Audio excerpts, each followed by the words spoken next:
Hi, everybody. Welcome to Father's Day. Oh, thank you, Jerry. So we're starting now. Hi, everybody. There we go. So nice to see these bright, cheery, talkative faces, people that love each other. You know, this is Father's Day. And so Father's Day is kind of interesting. It's celebrating the masculine form of energy. And what is the masculine form of energy? It's the creative force.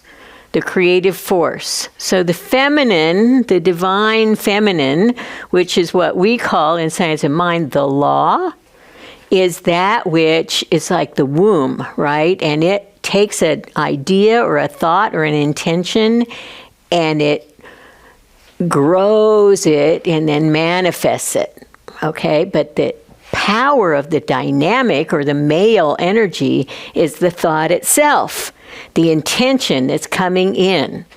So today we're celebrating that all across North America. Not sure how far this holiday exists. But as we think about that today and we think about prayer, let's embrace this idea that there are two aspects of the divine in form. Because obviously the divine, when it's not in form, before it's manifested, before it's creative, before it's anything, it is pure. It is pure intention and potentiality. So that's where we're going to start today. We're on page 153. 153.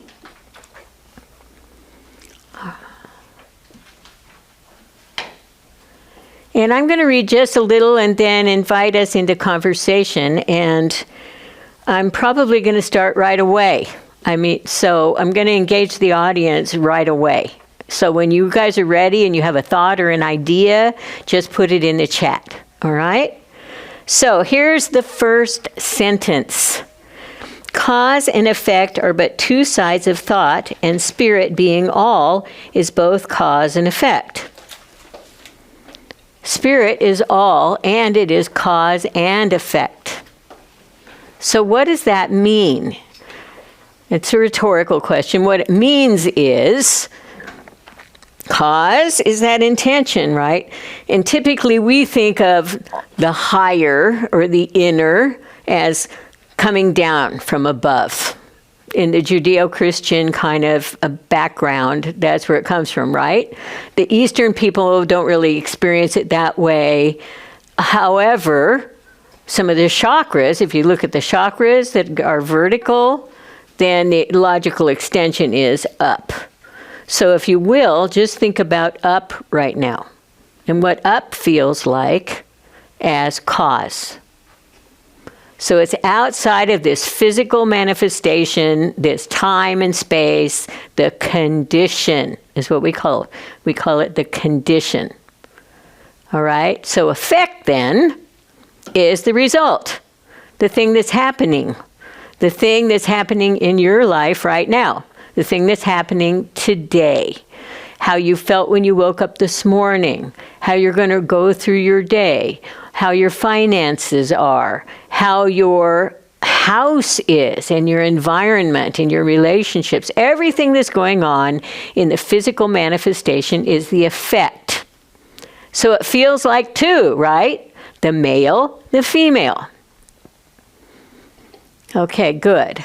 So the idea is, and what Ernest emphasizes over and over and over again, is that cause and effect are one. Everything that's happening, so all of this effect is the effect of spirit manifested. It is the divine consciousness. All right? Two sides of thought. And spirit, it being all, is both cause and effect. Okay, let's go to the next sentence. Prayer, then, is its own answer. Well, why is that? Why is prayer its own answer? And if anybody comes up, has an idea or a thought that I'm not going to say, I want to hear it from you, because all of us are contributing to this conversation. Nobody knows more than anybody else when it comes to this. Prayer is its own answer. It exists as itself. Why? Because it is the one. Yes. I never became very religious to the point that I was. Do you have a microphone, and what is your name? My name is William. Hello. Hi. I had a... There's a microphone right there, sir. Thank you. Hello. William Blackhair. Glad to be here. I learned a concept years ago regarding native prayer, where instead of going through the asking process, it's more of a showing gratefulness and appreciation for the spirits, for the help, for nature the way it is, for balance, everything we have. And so when you say that it's the answer, it answers itself. In a way, when you enter the prayer in that form, you're generating the emotion, which is the solution. You're turning the energy into a positive emotion, and that a lot of times is the solution to an internal problem. Okay, so great. Idea. So that's awesome, and definitely that applies. Do you have a question? No, I just thought I'd point to, it's just hit me so hard right then that fits exactly with what he said. You know what's amazing about this? In Native prayer, in Eastern prayer, in indigenous people's prayer, it's a celebration, right? And so we are typically thinking of prayer as an impeachment.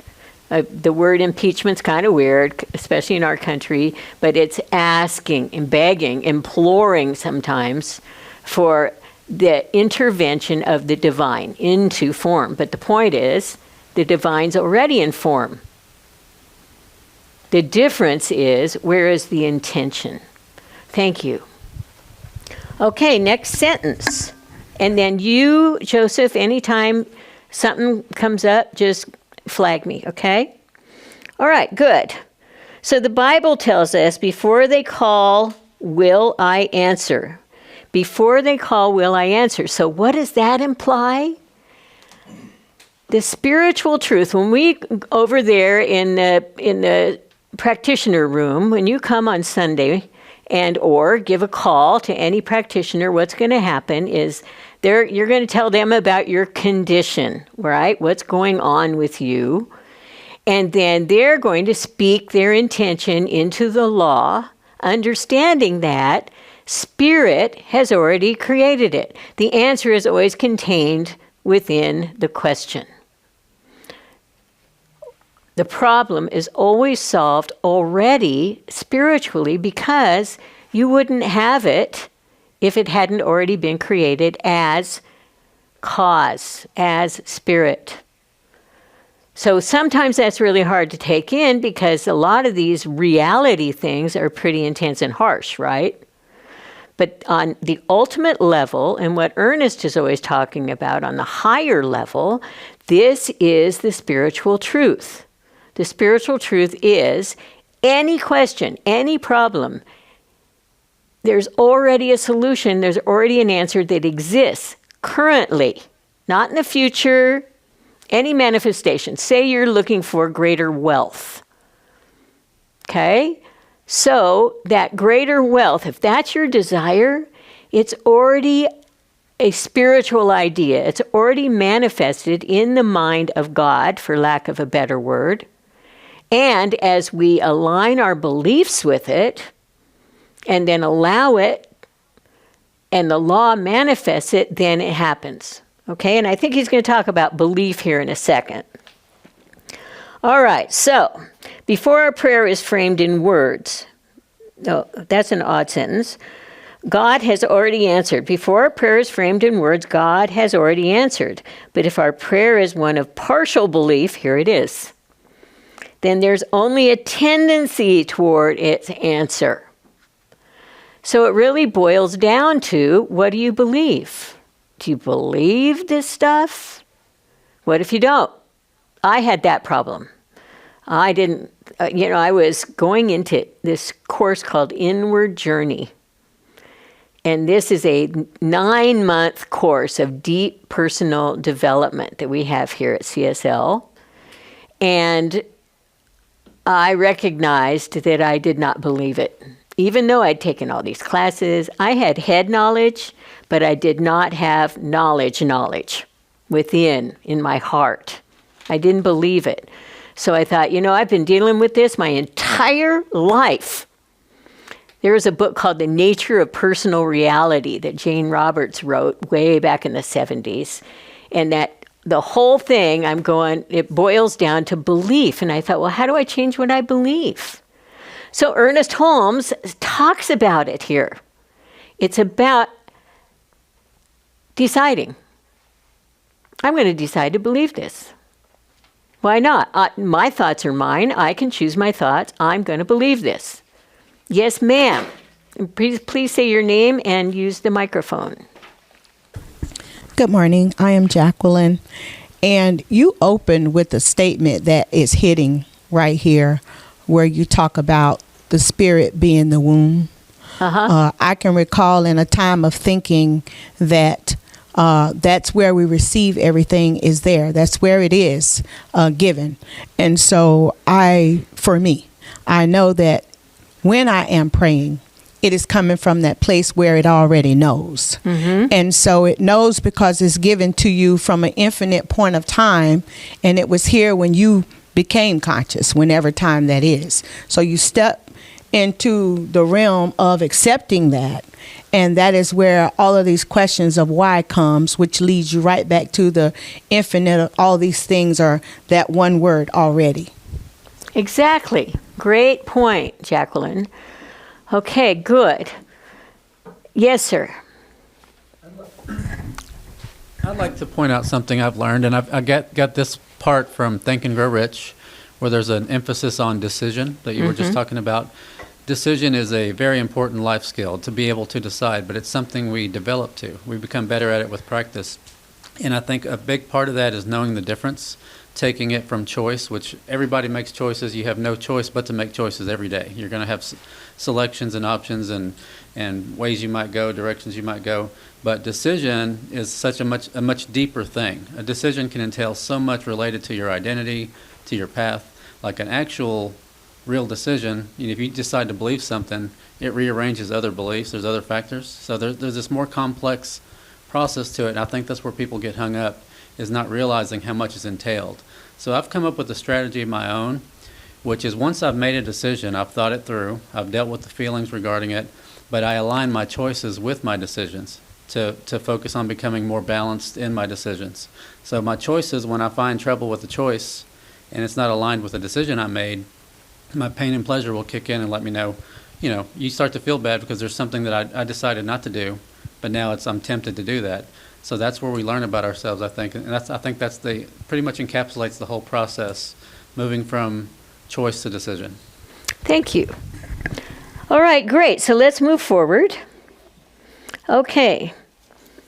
So if our prayer is one of partial belief, then there's only a tendency toward its answer. If the next day we wholly doubt, then there's no answer at all. In dealing with the mind, we are dealing with a force we cannot fool. We cannot cheat principle out of the slightest shadow of our most subtle concept. The hand writes and passes on, but the writing remains. And the only thing that can erase it is the writing of a different character. There's no obstruction one cannot dissipate by the power of truth. And so what he's saying here, this is the creative process in action combined with intention, right? So let's say I don't believe. All right, I don't believe this. I don't believe I can ever make that much money. I don't believe I can ever have that great relationship. I don't believe I can get healthier. Oh, this fat that sits here. Why can't I get rid of this fat? Whatever it is, could be as minuscule as that or as gigantic as what is the purpose of my existence, right? And a lot of people come here with that question. Why? Why am I here? What are my purposes? So it all boils down to this same idea that he's talking about belief. This is very powerful. The power of decision, as you were saying, sir. What's your name again? William. William. Yeah, every time you talk, please remind me, if you would. Okay, so what that means is we are choosing when he's talking about rewriting it, you really do rewrite it. One of the greatest spiritual tools available is journaling. So as we journal, these thoughts come out, and let's say you get revealed, oh, wow, I don't believe this at all. So what are you going to do? Shift the thought. We call this new thought. Why? Because you can shift the thought. So here you discover this belief. I don't believe I can really ever make that much money. Okay, so then what if I did believe it? And I write down, I believe I can make this much money, and start visualizing. And then as this intention and shift in vision changes, then what happens is the law has more power to manifest. All right? Okay, the next paragraph. So we learn to go deeply within ourselves and speak as though there were a presence there that knows. And we should take the time to unearth this hidden cause, to penetrate this inner chamber of consciousness. Now, this is about meditation. The inner chamber of consciousness.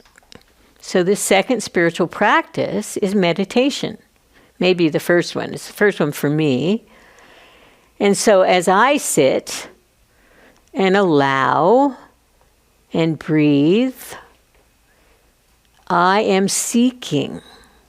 I'm seeking that inner teacher knower, the wisdom within.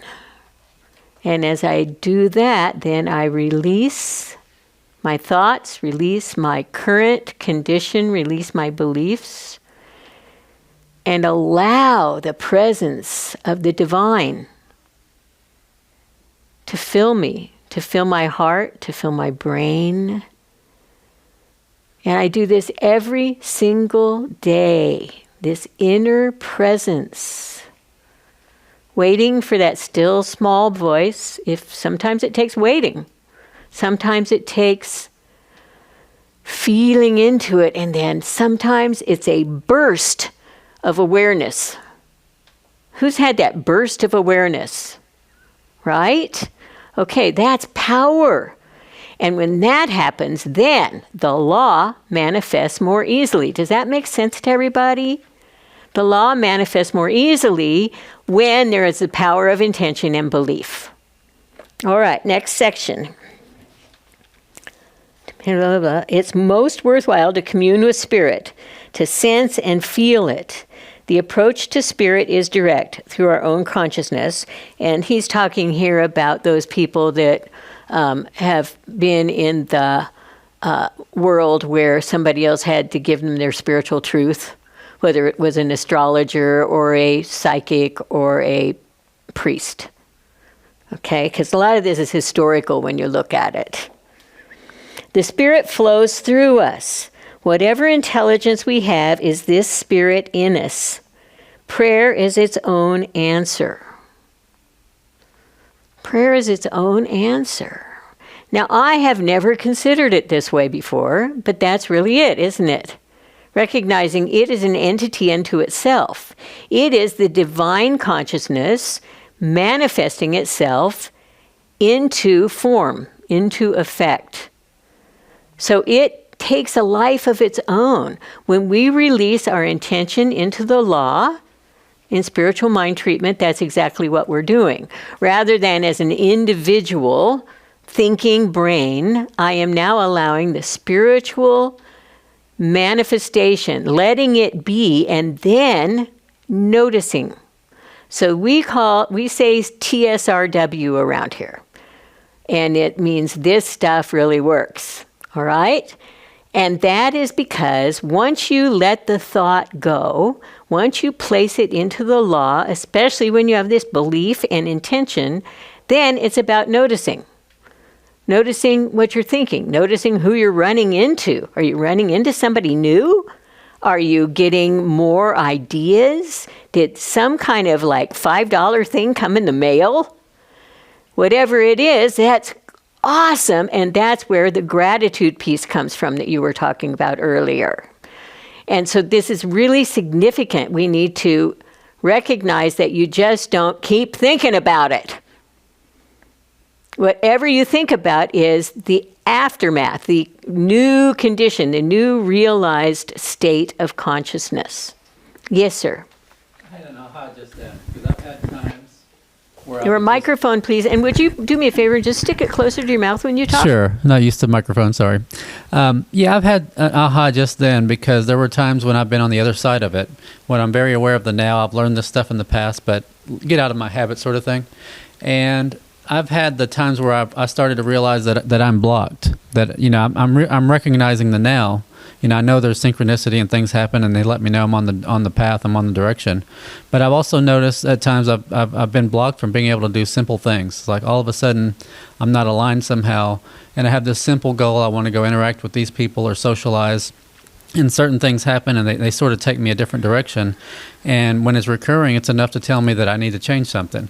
So it's on the reverse end. You want to support what what's working for you. If everything's aligned and balanced, then you're having the synchronicity. You're seeing the positive signs. You're feeling that. You're recognizing it right now in the now. But there's also times every human goes through it where you get to a blocking point, and I get value from it now versus resisting and trying to fight again. I feel the pain from it and let it sort of like meditation, but an instant meditation where I let the feelings sort out, and now it's time for me to change that. But I've struggled with some, but that was another helpful point for me. Okay, that's great. That's a really good point. So then what's happening is, and I do this in meditation as well, sensing into it. He's talking about sensing and feeling, right? That's how we connect to the divine, is sensing and feeling. And so when that resistance releases, what happens is there's an inflow of more enlightened identity, for lack of a better word, a greater sense of awareness, a greater sense of self, because it's actually happening in the neural pathways, right? The brain is rearranging itself to be aligned with your intention and your belief. Then you have the power of your brain as well as the power of the divine and the law moving for you. And that's when the power really happens, right? Because we shift out of the impeaching or victim kind of thing and waiting for God to being in the power, being in the intention, being in the love. And so as I'm talking, it's happening right now, right? It's happening within you. It's happening around you. Your brain is rearranging itself so that you are more receptive and attuned, which then gives you the power to create as a human being. So it's not just being a passive, meditate on the mountain kind of thing, get enlightened and then die. It is you meditate here now, you take action and create greater life, greater connections, greater love, greater abundance. All right, is there anything online that's happening? Any questions? Okay, if you guys have questions online, please put them in the chat, all right? All right, let's move forward. Is there another question? Yes, ma'am. Please start with your name. My name's Nicole. Carol, when you say impeaching, is the word you're looking for beseeching? I impeach. Really? I wonder if beseeching is the word. Because I keep saying impeaching, and I go, that's a weird word. You think it's beseeching? Perhaps. I don't come from that historical culture. Okay. So I don't know. Yes, imploring is the word I would probably use, but beseeching, what's that mean to you? Whoops, the microphone's gone. Oh, we're going to get the dictionary definition here. Because I said it last week too, and I went, beseeching is to ask or to urgently and fervently do something or implore or entreat. Okay, that's it. Thank you for correcting me. I wish you were here last week. Darlene, do you have a question? Well, I didn't, but I have thought. Okay. That in thinking about this from last week, over the week, a couple of things come to mind. Is that I am the answer to my question. Yes. I am the answer to my question. And I'm very much aware to remind myself that I know that I am. So before I even get into praying and desiring and declaring and all of that, I start from the position of knowing that I am that. And so, therefore, whatever I'm beseeching, so to speak, I know the answer is already within me. And it makes it easier for me to get to where I'm going. Because without a shadow of a doubt, I am one with all that is, sitting in the center of that presence. And so there is nothing that can be withheld from me, not the answer, not the thing, And so I sit with the fact of knowing that I am divinity. I am it. I am one with that that appears to be greater than me, and it makes it easier when I say that. It's like a vibration going out that opens me up to receive the answer. So I consider myself to be walking prayer always. That is so great. So let me ask you a question. What's the question? What's the difference between knowing and believing? Microphone. For me, believing is something that I think I'm waiting to see. Ah. I'm waiting to see versus knowing, I already know that it is. So then believing would lead to knowing. No, I come from a place of knowing. All right. Therefore, since I know that I am divinity, I get to check with myself. I get to check in with myself. What am I believing about whatever this is that is presenting? I was cleaning the bathroom the other day, and this thought came to me that what if everything that comes into your existence, every person, every situation, comes from that place of love?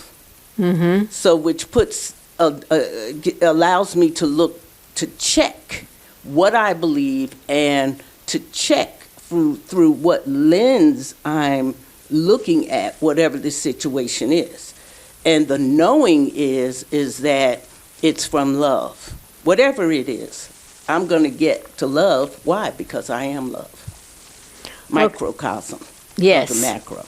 So, that's the way I operate in the world, because sometimes the intellectualism of it all just gets too much for my brain. Yeah. And so I drop my brain into my heart space, and there we go. We're on for a party. You know what I'm saying? All right, good. So I'll take your questions in a minute, okay? All right, so let's just consider this, because he's talking about belief, right? So I would maybe, and you guys can think about this question. So what happened with Darlene? How did Darlene get to this place of knowing? Now, they talk about what enlightenment is knowing that you know. When you know that you know. Now, consider somebody that doesn't know, but they need to get to knowing. What's that path to knowing? Ernest believes that path is belief.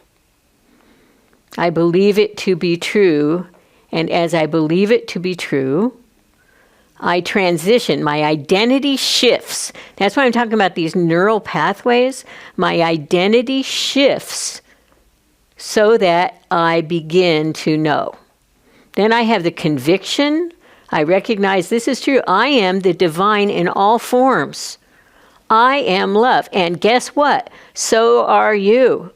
Walk down the street. Their love, their love, their love, their love. Think about the awful person in your past.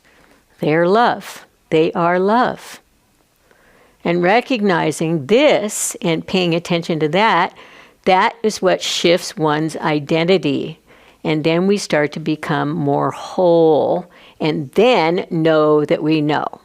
So if you're not where Darlene is, then do your spiritual practice, do your journaling, shift your thoughts, do your meditation, get treatment from practitioners in order to take those doubts, the thing that's in the way, and shift it. So then you can experience what Ernest Holmes is always talking about.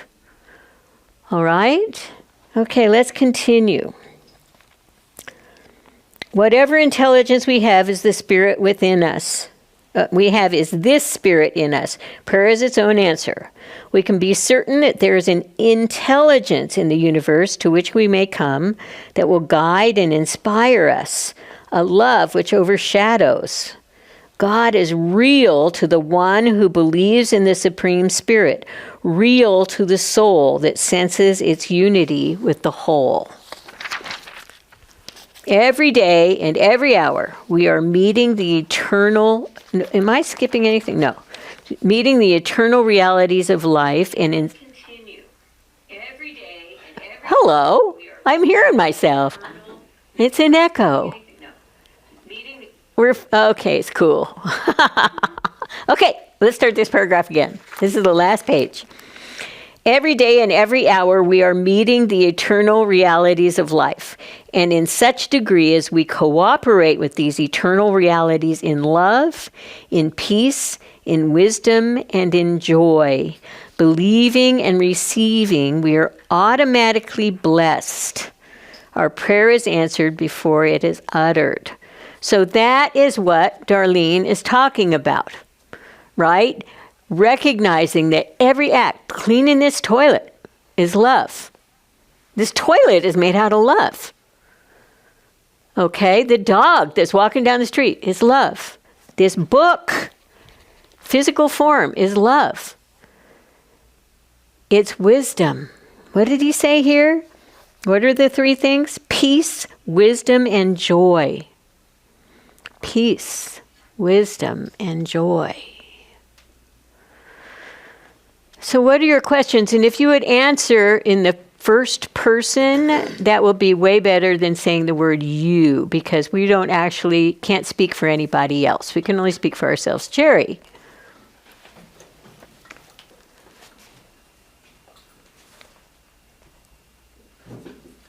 Hello, I'm Jerry, and what I have been sensing today is by this chapter, it sort of makes a person feel like they're alone in, let's say, overcoming or having belief in their goals. And actually, people are not necessarily alone, because one way is praying with the practitioners, prayer partners, and another way that I did personally, I wanted to learn some skills and increase my income, right? So, and I was like, I just had I was a worrywart, and it's like, just didn't know what to do. But then I just paid attention to the idea of, well, what about a union? So I wound up, I had to do the work, to say, oh yeah, I can pass the employment test and get hired with a company with a strong union. Okay.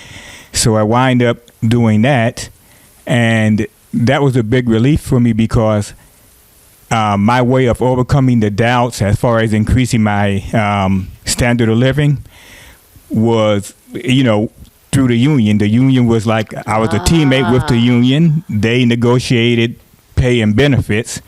So, and there could be other, organizations or teammates that one can hook up with to help get over doubt, so that they're not just trying to come up with beliefs, or one is not trying to come up with beliefs on their own.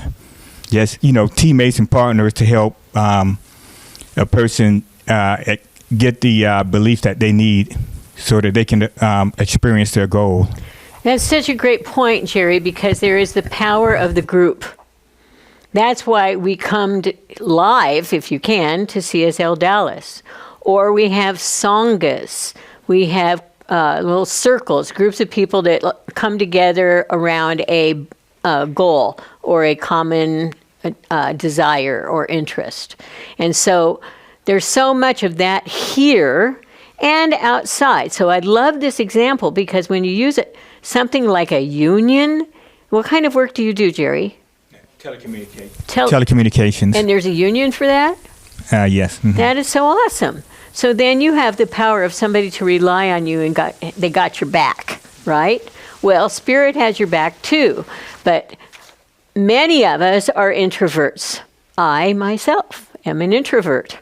So I'm really comfortable being alone all day in my office, writing and creating and treating and coaching people and all that kind of stuff. But having the joy and privilege of coming here enhances my belief. I see out there all these people that are reflecting back my belief to me. So if you're online and you're not here physically, then find a community. Find a group of people where you can be aligned. My son recently, he's a bartender, and he discovered he was an alcoholic, so he's a sober bartender. And he's also been a comedian and a comedy writer and stuff like that. But recently he thought, wait a minute, you know what I'm going to do? He's super bright. I'm going to figure out the brain waves that are happening when I'm meditating and then create an app that recognizes my thoughts and have music that shifts me into a higher brainwave. Like beta is your active thinking brain, and alpha is more relaxed, and theta is deep meditation and insight, and then gamma are these flashes, right? So he spent $2,000 to create this thing. And he shifted out of like comedy and jokes and working at a comedy club where people are pretty much kind of negative and that kind of thing into this idea of meditation, and just shifted himself into an entirely new way of being. And this is the power, all right? Finding the thing you're aligned with. So he's going now, I work at a bar and all these people, they drink. So where do I find people that don't drink? Well, how about a yoga studio? Other people that meditate. And now he's going out and he's creating his tribe. He's finding his people. This is really powerful. Jerry, you hit it on the head. That's a great point. Thank you. Anybody else? We have a few more minutes. Anybody online yet? No? Okay. We're good. Okay, William. First person. Yes. Okay. I would love to share an augmentation to the idea that we move from belief to knowing. It's taking it back just a few moments. Okay. But I just took these notes fresh in the last 2 days ago, actually. And there was a comment that hit me so hard, and it fits so well. And I'm over here, energy's flowing, trying to get this comment out of my head, but trying to focus at the same time. So the comment said that hope is good, but hope is not great. Hope is sort of like a state, just like we're talking about. But hope is saying to yourself that this is possible. And a lot of times we might be there.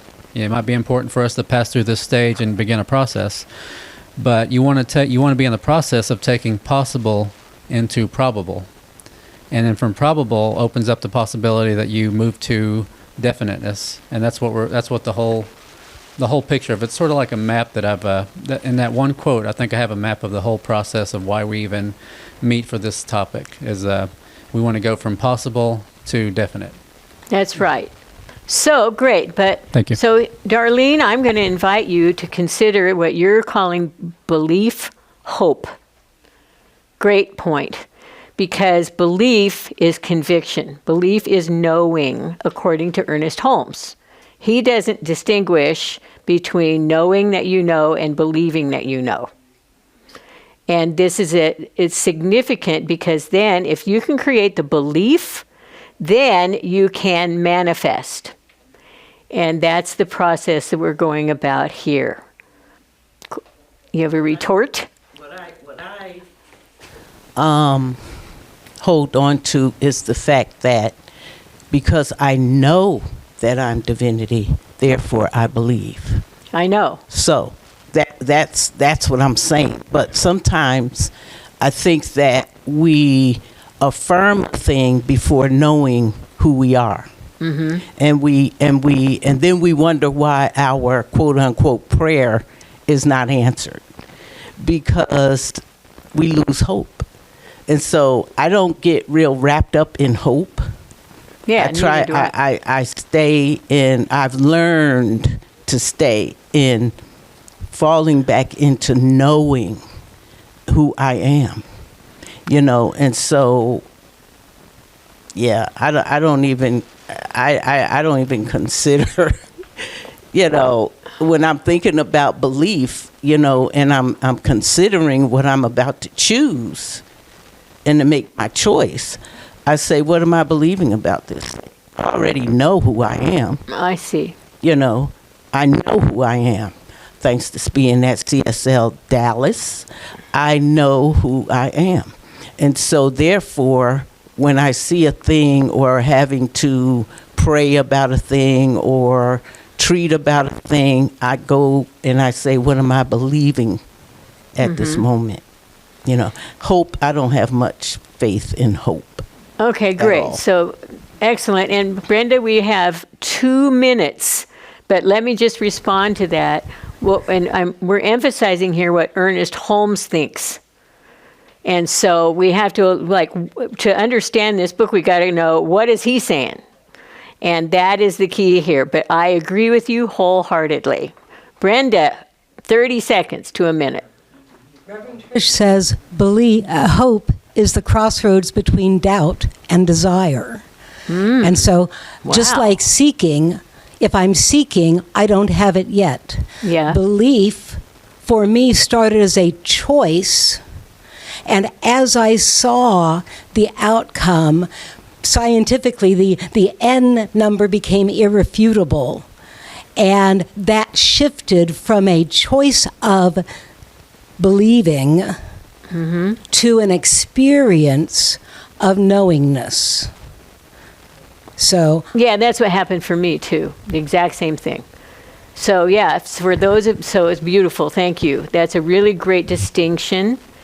And all y'all online, you know that we're always here and available. You can go to CSLDallas.org, and there is a place where the practitioners are. You can look through our bios, pick one that aligns with you, give them a call. Prayer is free. Prayer is free. We are more than happy to hear you and listen to you and then know your truth. And so please utilize us. We are here and available. And keep coming back, to coin a phrase. And we'll see you next week. Thank you so much. All right, thanks a lot.